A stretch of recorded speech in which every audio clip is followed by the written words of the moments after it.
Hello, this is Alex from FGod Gaming. Just decided to start another series showcasing one of my favorite games. It's called Factorio. Now, a lot of people don't know about this game just because it's still in early development. I think their latest release at the time of this video is 0.098, which they still have a lot that they want to do, a lot that they want to add to the game, but it's still very playable, especially in sandbox mode. Now, I am playing this back at 4 times time acceleration, just because it can be very tedious to watch, especially at the beginning of the game. Now you might be asking yourself, what is this game? What is it all about? Well, basically the point of the game is to set up factories to automate generation of science packs, different things that you'll be using in the game, stuff like that. Doesn't sound all that exciting, but I promise you if you give it a chance and play it for a little while, you'll become addicted. Now basically what I'm doing right here is I'm setting up just a very small manufacturing chain, I guess you would call it, for iron. Basically you have to mine the iron ore, smelt it, and then you get iron plates, which you can then use to make certain different things. You do the same thing with copper. You also have to mine coal to fuel the smelters, and you have to mine stone to make the smelters. At this point, I don't have electricity set up yet, which I will by the end of this video. That makes things a lot easier to automate, because you basically, instead of going around and putting coal into everything, you can just run electrical wires and have all of your power being produced at one central location. So basically, just to recap what I'm doing here, I'm setting up my iron production, just very small scale, just to give myself some personal stuff to use. I'm also going to set up stone production so that I don't have to sit there and click on it the entire time. I've already got my coal set up, so I can just run over there, empty out the box, and fill up whatever needs filled up. As you'll see, eventually I'll make this a little bit more automated so I'm not running around like an idiot. As you can see, most of my time is just running from place to place at this point. But it's good to get this going before you get your electricity set up, because it's good to have a nice little base production going so that when you do run out of stuff, you have materials waiting for you. As you can see in that radar up on the top right corner, there's a big red spot.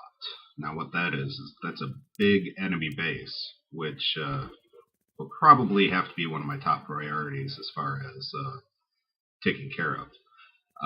I didn't mention this before, but another part of the game is you are on an alien planet, and the aliens do not want you there, so they kind of tend to come around and mess with your factory and kind of keep you on your toes, which, you know, it's part of the game, so you can't really be all that mad, but it does get annoying after a little while. So here you see I'm setting up my copper, much like I was the iron. Just fueling it with wood at this point, mostly because I'm too lazy to go down to my coal mine. But, you know, it works. It's not quite as efficient, but it does get the job done.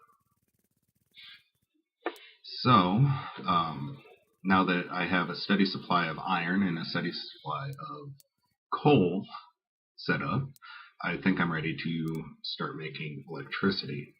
Now what you need for electricity is you need a water pump, a method of getting that water to your boilers, and then you need boilers, and the boilers feed hot water to the steam engine. Now, the best way that I've found to set this up is about 5 boilers for every 4 steam engines.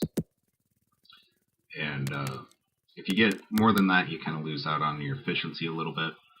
You can get away with other configurations, but that's what works the best for me. One of the great things about this game is there's not really a wrong way to play it. There's definitely a lot of different things that you can set up that will work. They might not necessarily be the best way to do it. I know a lot of the things that I do aren't the best way to do it, but they do work. So it might take a little bit of extra work to set it up, but it's not really a fail state. Now, as you can see, I'm starting to get my electricity set up.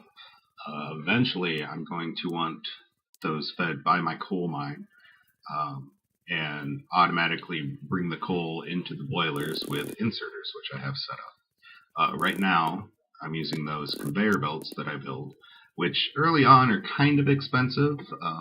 Eventually, once you get a larger iron production set up, they're not quite as bad. But yeah, early on, I usually spend a lot of time running back and forth to the iron mine just to be able to have enough conveyor belts to fuel everything. And there we go. We have a functioning electrical plant. And as you can see, that red flashing mushroom cloud means that some of my stuff is getting destroyed, probably by those bugs up in the base on the top of the map. And there they are. Take care of those quick. And they have messed up my brand new electrical plant, but I was going to be redoing it a little bit anyway. So instead of a burner mine, I actually replace it with an electrical mine. That way the electricity that I'm producing powers the coal mine, and I don't have to keep filling it up with fuel.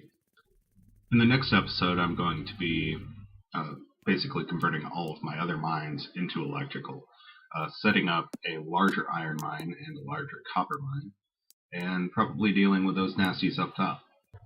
We'll see you then.